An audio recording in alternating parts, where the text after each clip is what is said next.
Cut din update, nagpasaya ang Cut din sa kanilang mga fans dyan sa special screening ng Lola Bagin dyan sa Cinemark Carson sa LA, at nagkaroon ng meet and greet at question and answer segment. Ito yung video, guys.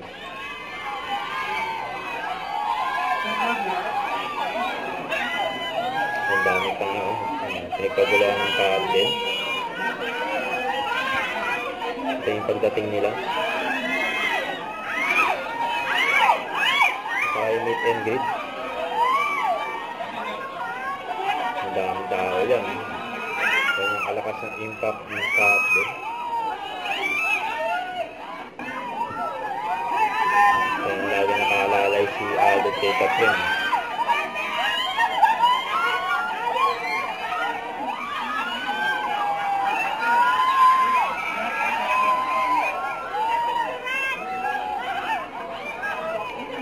CR muna yung dalawa.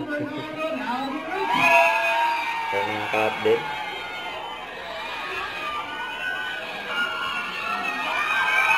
Hello po, magandang gabi po.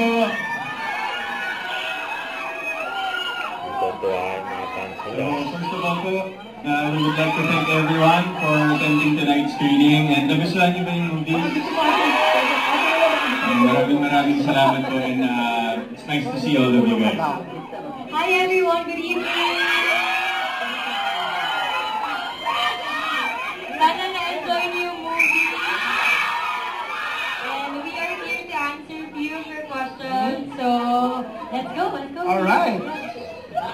How do you feel about this record? It's the biggest, best movie ever of all time with the record we hit. And they just said, kanina, kaya naman go 1 billion tonight? Bukas! Bukas! Ano ang pakiramdam, guys? To be part of this massive hit? Surreal yung experience, and syempre I would like you guys to take credit for it as well.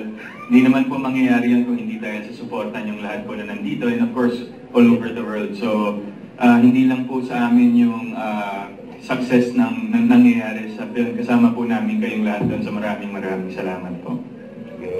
Yes, sobra-sobra to sa hiniling namin, and yeah. So thank you po kasi parte kayo nun lahat, not just in the Philippines, but also here in the US and all over the world. Sabi namin, iba yung power ng mga Pinoy, no? Grabe, so salamat po, nagtulong-tulong. But of course, we didn't expect it to be, this big. We were hopeful about it, and ewan ko, parang everyday may good news lang silang sinishare. And nagugulat pala. Every gising, uy, good news. So thank you so much kasi sobra-sobra pa to sa hiniling namin. So kung ano man mangyayari in the next few days, in the next few weeks, we just couldn't ask for more. So thank you to our fellow Pinoys na tinutulungan kami to promote this film as well. Right.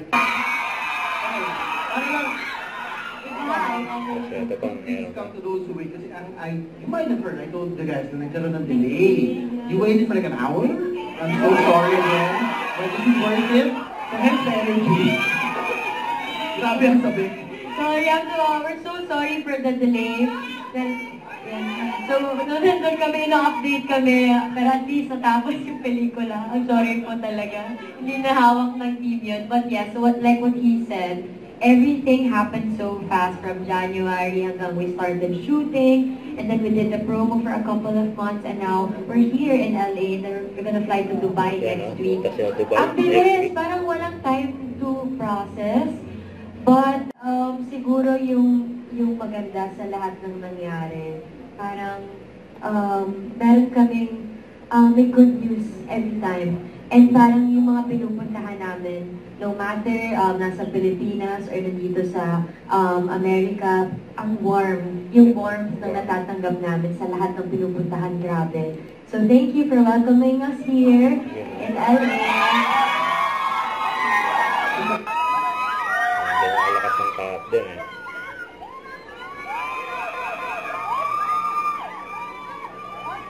Kaya nagkaguluhan ng Cut din eh. Kaya saan sila magpunta eh. And don't forget to subscribe and click the notification bell for more update. And this is Richard Reaction Vlog. Stay tuned for my update. See ya.